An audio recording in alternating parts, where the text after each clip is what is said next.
Today is Tuesday, Parashat Bo. The end of the parasha has the portion of the Torah that is in the tefillin boxes that we put on every day.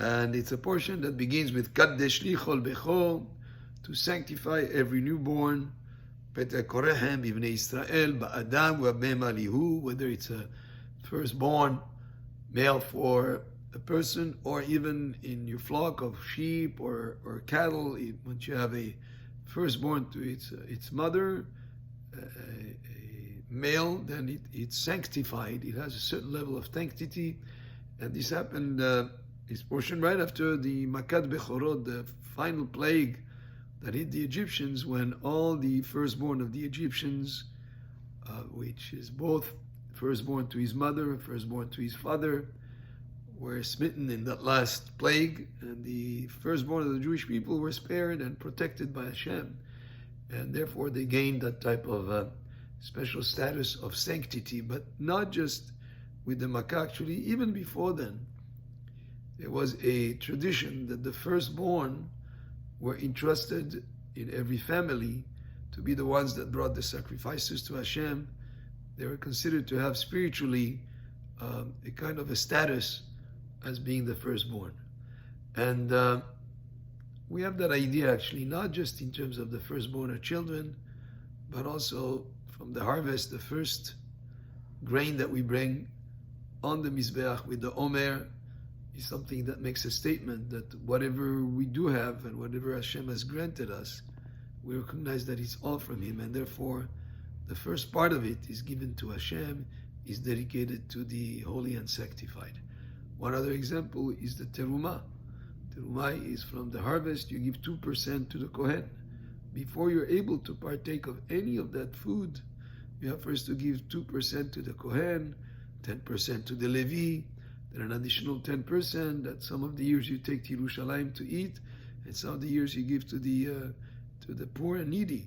So we see that whatever we are granted from in terms of our harvest or whatever Hashem gives us, we recognize, since it's from Him, from Hashem, that we dedicate to Him the first part of whatever He's granted us. So with children, the Bechor, the firstborn, has that status, and even nowadays, and now that we have the Kohanim, at the time of Bittan, we're doing sacrifices. The Kohanim also are interested with Birkat Kohanim. They're interested with the certain aspects of the spiritual service.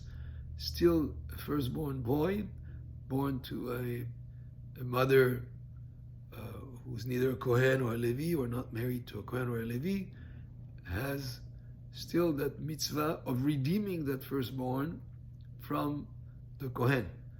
And that's an obligation that is done after 30 days that the child was born. 30 days later, on the beginning of the 31st day, we redeem from the Kohen by giving him these 5 coins of silver.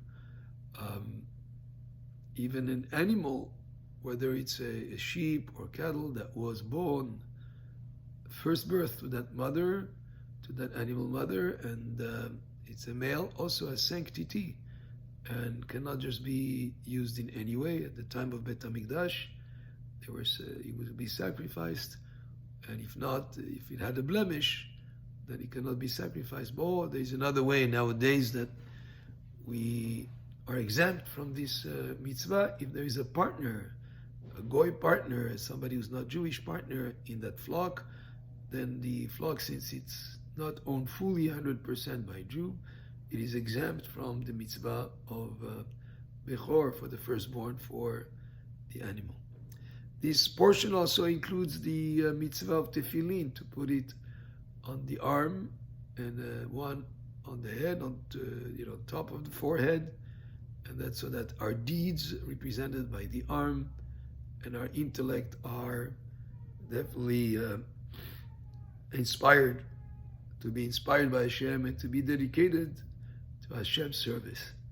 Also next to the heart, so our emotions also, not just our intellect and our thoughts and our actions, but the one that is put on the left arm next to the heart is so that our emotions also, and our desires are all subjugated and